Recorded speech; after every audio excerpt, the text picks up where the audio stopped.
La Constitución del 91 creó el Sistema General de Participaciones, con el objetivo de fijar las responsabilidades a cargo de la nación y de los departamentos, distritos y municipios.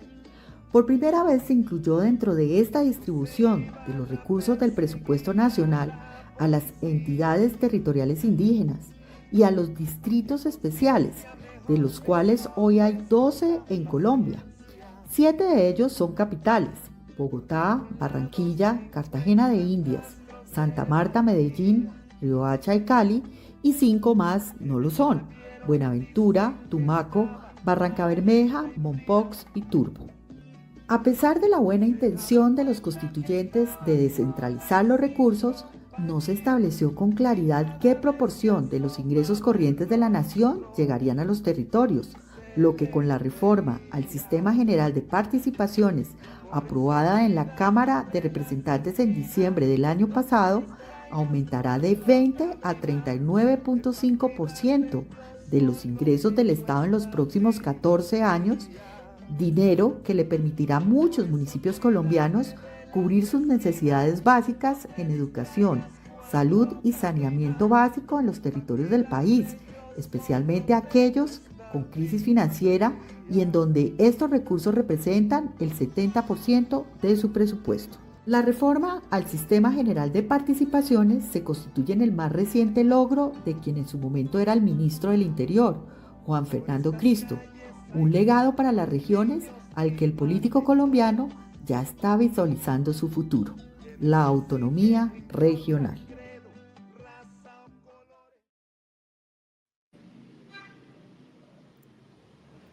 Pues muy emocionante esto. De todas maneras, yo sé que hay una preocupación de que una vez que esos recursos lleguen a las regiones, no se administren bien, que no exista la capacidad para hacer un buen uso de esos recursos y me gustaría saber ahí tú qué opinas y cómo contestarías a eso. Pero también yo quiero aprovechar ya porque este es nuestro último video y entendiendo la importancia de esto, porque como lo decía Sandra, yo también pienso que es muy importante que las regiones en Colombia reciban la importancia que merecen en cuanto a la diversidad que tienen y el potencial que tienen para aportar a la economía del país. Entonces, yo creo que es necesario hacer este proceso de descentralización para que eso suceda. Entonces, y lo que quiero decir en este sentido, porque ya nos estamos despidiendo, es que yo espero, Juan Fernando, yo tengo mucha fe en ti, yo tengo mucha fe en tu talante liberal y también en tu compromiso de servicio con el país. Entonces yo espero que en este sentido de este proyecto de la descentralización, en el 2026, sea cual sea el proyecto presidencial que elijamos, que para mí tiene que ser un proyecto más allá de un candidato, que tú hagas parte de ese proyecto y que esta intención de lograr esa descentralización en Colombia y que las regiones puedan desarrollar su potencial, porque como decía Sandra, es que Colombia es un país supremamente rico, o sea, es otra cosa completamente distinta de donde yo vengo, que es el Caribe profundo, yo lo llamo así, mi familia es de un pueblo de Bolívar que se llama Mates, eso no tiene nada que ver con los pueblos del interior, pero es buenísimo, ¿no? Somos completamente diferentes, nuestras personalidades y todo eso yo creo que hay que desarrollarlo y potencializarlo en función de crecer nuestra economía. Entonces yo sí creo que eso es importante que pase y me parece, Sandra, que debemos estudiar eso que decía Cristo. El problema es la corrupción, pero no es solamente la corrupción, es también que las regiones no han tenido la posibilidad de desarrollarse, entonces tienen que pedir limosna, ¿no? Y eso, la limosna nunca funciona. Pero bueno, entonces aquí hay dos cosas. Esa probables inconvenientes que tenga esta cuestión de la descentralización en cuanto al manejo de los recursos y lo segundo, una petición de que seas protagonista en este proyecto del 2026. No tiene ningún inconveniente, Sara, el proyecto de descentralización. Yo creo que nos hemos dejado meter en la cabeza que las regiones de Colombia, que los departamentos y municipios son, por decirlo de alguna manera, minusválidos mentales, ¿no? No les hemos dado la mayoría de edad. Les voy a dejar esta reflexión para que lo piensen. El día que cada ciudadano de Cartagena o de Maates o de Ibagué o del Espinal o de Cúcuta, mi ciudad, cuando vaya a votar, tenga claro que es su alcalde, que su alcalde tendrá los recursos y las competencias que necesita para resolver los problemas diarios de la gente, ese día la gente va a votar mejor. Me explico, ¿qué es lo que pasa hoy? Todo tiene que ver con el sistema político. ¿Qué es lo que pasa hoy? Los alcaldes, los candidatos llegan y prometen de todo. Yo que estuve en campaña del 2023 acompañando un montón de alcaldes, yo lo escuchaba en la tarima y decía, por Dios, ¿no? ¿Cómo le dicen a la gente esta cantidad de mentiras que van a hacer? ¿Y qué es lo que pasa? A los 6 meses que los eligen, cuando los ciudadanos llegan a exigirles cuentas, ellos dicen, no pude hacer eso porque el gobierno nacional no me para bolas, porque Petro no me quiere, porque el otro no me quiere, porque el ministro no me quiso atender. Eso es absurdo. Miren, no hay ningún país del mundo que se maneje como Colombia hoy. Todos los países grandes en tamaño, grandes en población, tienen sistemas de autonomía territorial e incluso son países federales. Nosotros no podemos seguir así porque la reforma constitucional más importante que se ha tramitado en Colombia desde la Constitución del 91 es esta que logramos sacar adelante en el mes de diciembre, porque si lo hacemos bien, y ahí viene la respuesta a tus inquietudes, si hacemos la ley de competencias bien, más allá de Petro, más allá de Uribe, más allá de la polarización del país, entendiendo que esto no es para el 2026, sino es para las futuras generaciones de colombianos, para los próximos 50 años, nosotros podemos hacer la reforma al Estado colombiano más grande que se ha hecho desde la reforma de Carlos Lleras Restrepo, un liberal que siempre ha admirado, en 1968, o sea, hace 56 años hicimos la última gran reforma al Estado colombiano. El primer paso es el acto legislativo. Ahora viene la ley de competencias que además, ojo con esto, puede ser una gran oportunidad para un mínimo acuerdo nacional, para que nos pongamos de acuerdo en algo que no hemos podido, desde el acuerdo de paz, desde el plebiscito del 16, no nos hemos podido poner de acuerdo en nada los colombianos. Ahí se está trabajando en esa ley de competencias, hay que hacer la mayor concertación posible y allí se contemplan temas de tu preocupación, Sara. Primero, por ejemplo, no podemos transferir competencias a todos los municipios y departamentos de manera igual. Tiene que ser diferenciada y tiene que ser gradual. Hay departamentos y municipios que ya están preparados para recibirla y otros que no. Tenemos que fortalecerlos institucionalmente. Segundo, hay un capítulo de esa ley de competencias hasta donde yo alcancé a trabajarla antes del consejo del ministro famoso que generó toda la crisis y gracias al cual estoy conversando hoy con ustedes. La ley de competencias va a establecer unos controles sociales y de participación ciudadana para los recursos, una promoción de todas esas veedurías ciudadanas y de controles ciudadanos en el país para que cuiden la plata. Tercero, en esa ley de competencias, lo que pasó en los últimos 20 años en Colombia es que empezamos a transferirles competencias a los departamentos y municipios en un sinnúmero de leyes sin recursos. Ahora lo que vamos a hacer es transferir los recursos y al mismo tiempo transferirle competencia. Este no es un tema solo de plata, este es un tema de verdadera autonomía y mayoría de edad de los departamentos y municipios de Colombia. Y aprovecho para contestarle a Sandra o para hacer una reflexión sobre algo que dijo Sandra sobre el tema de las regiones. A mí me encantan también las regiones, pero uno no puede pensar en que va a conformar regiones y mantener los departamentos, porque eso sería duplicar competencias duplicar burocracias, exceso de costos en el funcionamiento del Estado. Que es un poco lo que, por ejemplo, con la entidad territorial del Caribe, SARA, está sucediendo. Nadie quiere dejar el departamento de Cesar, dice, nos costó mucho ser departamento, no vamos a... La tradición histórica y cultural en Colombia, los departamentos, es muy fuerte. Pensar que los departamentos van a desaparecer como entidad territorial, eso no va a pasar nunca. Entonces,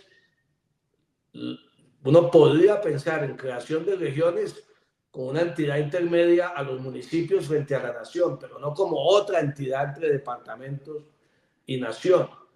Y más allá de eso, lo que hay que avanzar es en una verdadera autonomía territorial de los departamentos y municipios actuales y dejar unas regiones de planificación, de proyectos transversales en la costa Caribe, en Antioquia, el eje cafetero, en el Tolima Grande, en los Santanderes, etc. Pero aquí lo que viene ahora es, le voy a dar una sola cifra. Y yo llevo varios años trabajando ese tema y soy apasionado del tema y no voy a dejarlo, Sara, y vamos a estar comprometidos con ese tema. Y en cualquier proyecto político que yo participe, en cualquier condición, hacia el 2026, ese tema tendrá que jugar un papel fundamental, si no, no voy a estar ahí, porque aunque no lo crean, aquí hay sectores políticos totalmente centralistas a los cuales no les gusta nada este tema de la autonomía territorial. Les iba a dar esta cifra. La Constitución del 91 señaló que el 46.5% de los ingresos corrientes de la nación iban para departamentos y municipios. Un articulito nomás de una reforma en el 2001 cambió toda esa situación, la manera de liquidar el sistema de participaciones, y entre el 2001 y el 2023, 22 años, este cambiecito en la fórmula le costó a los departamentos y municipios 400 billones de pesos.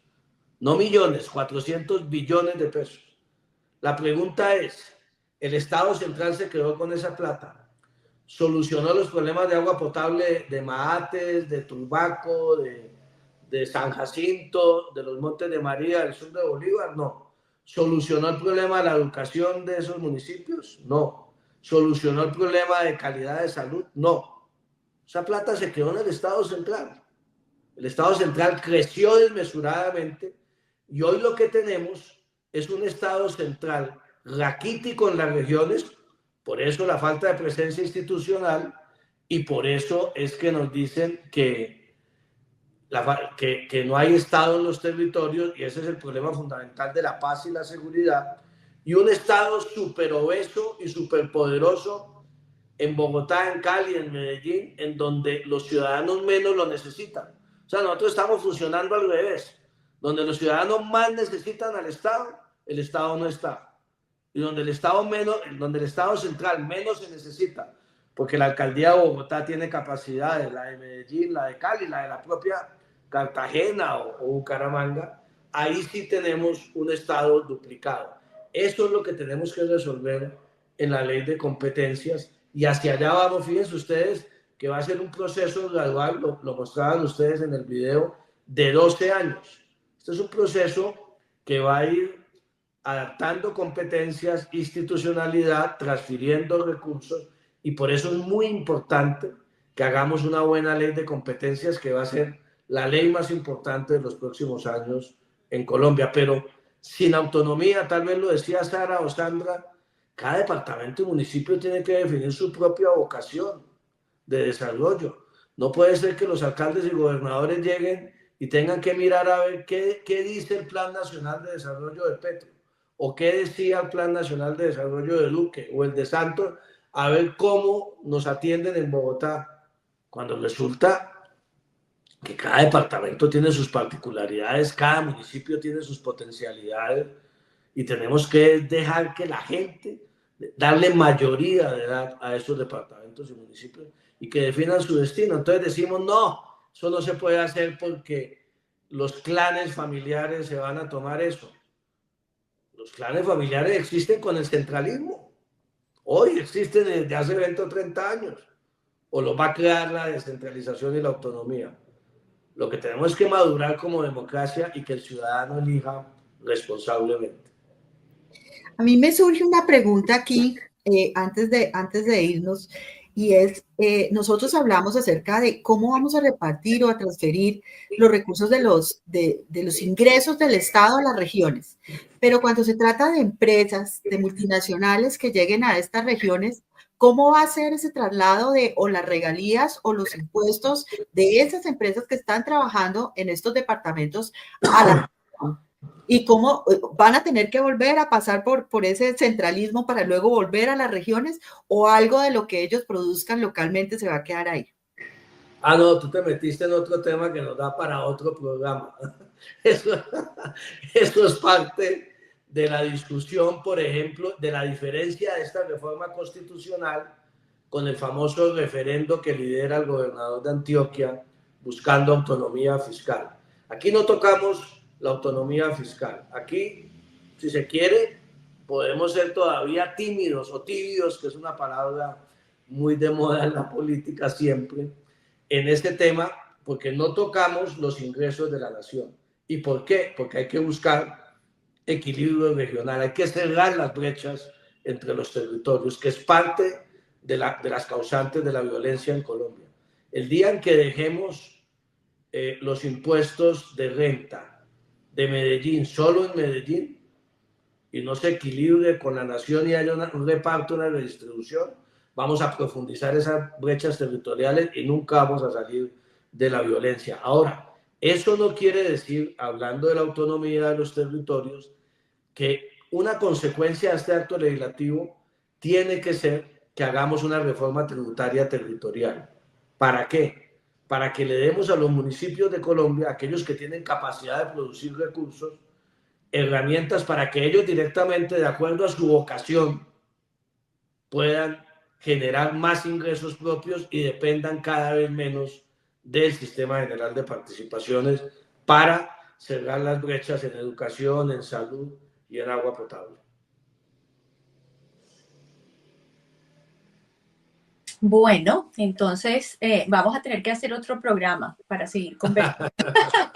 Sí, esa fue la mejor noticia de todo el programa, que vamos a tener que hacer otro programa.